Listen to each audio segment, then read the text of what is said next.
fighting proud of the United Kingdom, the former unified heavyweight champion of the world, AJ Anthony Joshua. What's going on? All thanks for tuning in once again. AJ versus Franklin. It's official, April the 1st.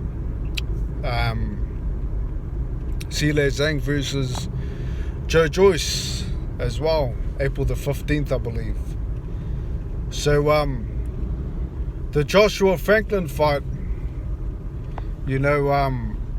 for all of you that don't know, Joshua, coming off of back-to-back losses against Usyk, challenging Franklin, April the 1st. This is a must-win for Joshua. The reason being is because, it seems like he can't really take a loss too well. In the past he has taken them well, but that was because he had rematch clauses. His last outing against Usyk, he didn't take it too well. Let's be honest here. He flipped out. So I'm not sure if this has a rematch clause on it. I wouldn't be surprised if it does, but if he loses again, just being on April the 1st, I think it's really gonna, make him think about retirement, if I'm perfectly honest. But I don't think that he will lose against Franklin. Franklin, although, he's coming off a loss, it was a tough fight against Dillian White. And Franklin showed that he's good at rolling punches and he's good at moving for a short heavyweight. He does what he needs to do.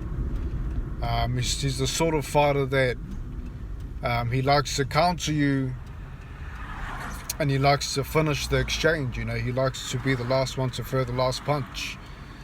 That's how he scores his punches, scores the rounds. He likes to be deep inside the pocket, but he's challenging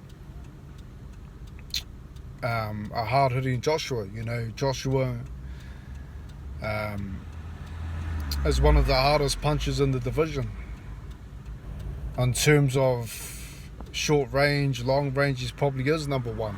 An all-rounded fighter in terms of power punches, Joshua is probably number one.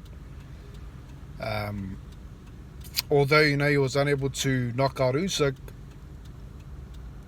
let's remember, he did hurt Usyk with a body shot. We're not going to forget that round 9. He also put Ruiz on the ground. That was Ruiz's first knockdown. Arreola also knocked him down, but Arreola is also a hard puncher. So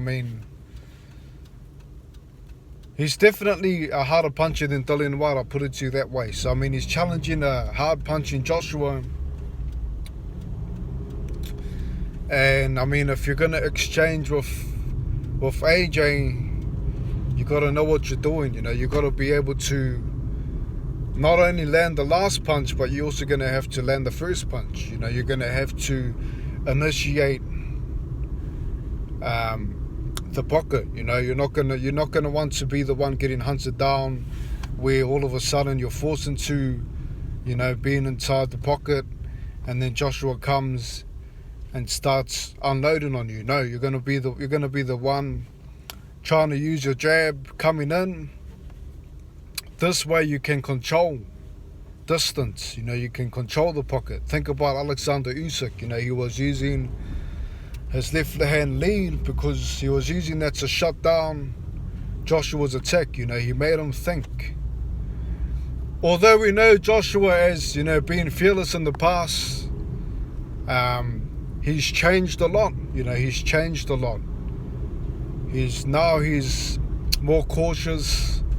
He thinks a lot about what he's going to do. Even in the Usyk rematch, he was thinking too much. The first 6 rounds just wasn't busy enough. The thing is that, normally when you see fighters, when you see them at first glance, that's the sort of fighter that they are. Think about Ali, a guy that can move around. Think about Frazier, a guy that comes forward constantly.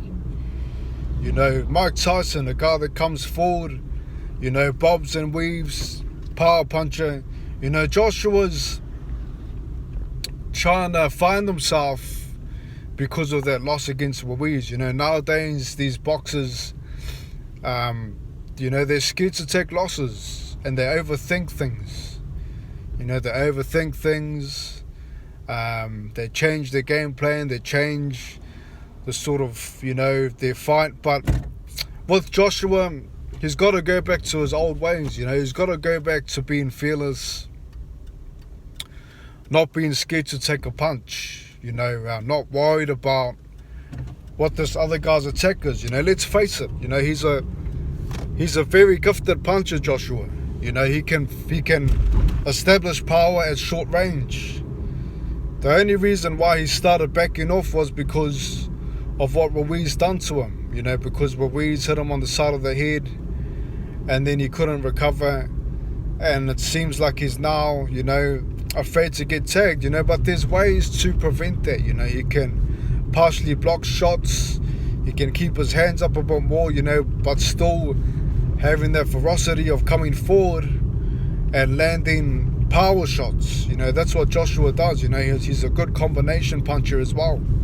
You know, look back on when he dropped Ruiz the first knockdown. You know, it was a great combination that knocked him down. So I mean, Joshua's got to go back to those ways instead of, you know, landing single shots. Find ways to land combinations, but at the same time, you know, keep your hands up, especially, you know, on the side of the head.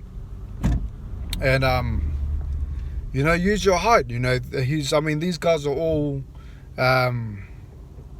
big heavyweights. You know, they're giant heavyweights. So I mean, use your height, use your jab, and when the time comes, you know, go for it. You know, uppercuts, combinations. And I think, you know, if that Joshua comes back, then I don't see Franklin standing a chance here. I think that Franklin can't, you know, last against Joshua. You know, we saw him against White bouncing off the ropes. You know, in all honesty, that could have been a knockdown. You know, and I think Joshua's power is just going to be too much for this guy, you know, for Franklin. Although Franklin, you know, I do rate him as being a great puncher. He rolls shots well. You know, I mean, even if you're rolling shots against a Joshua, they're still going to hurt. You know, you're going to have to be able to jump in and out of the pocket. And I don't think that he can do that unless he controls the distance, being unpredictable. But I think that once Joshua lands on him, you know, he's going to finish him off. I think that the uppercut that Joshua lands, you know, is basically a signature punch. You know, we saw him use that a lot against Kubrat Pulev. We saw him use it against Dillian White. You know, so I mean, for taller guys, you know, that uppercut's really the money shot against the short heavyweight. And I think that he will land in a knockout Franklin. You know, I think that Franklin will try to roll the shots, but I think that Joshua's power is going to be too much. But Joshua's going to have to come out the old AJ, fearless, you know, use his heart and back his, you know, back himself. You know what I mean? Back himself. Go in there and make a statement. You know, make a statement. Work on his defense in terms of, you know, turning defense into offense. Partially block the shots to the temple, you know, to prevent him from getting hurt. And, you know, show these guys who you are, you know, why you came up so fast and why you became champion so fast, you know, because of your fearless attack. That's what Joshua's going to have to do. I don't see the fight going the distance. I'm picking AJ by knockout inside 6 rounds. But if Joshua decides to, you know, just jab and not put combinations together and try to box in the back foot, then, you know, it may last 10. But I'm picking 6 rounds, AJ by knockout. In terms of the Zhang versus Joyce fight, I will do another breakdown on that. I'll first wait for it to be official. And once it's official, I'll do a breakdown on it. But leave your take on it. Hopefully we see Joshua come back. And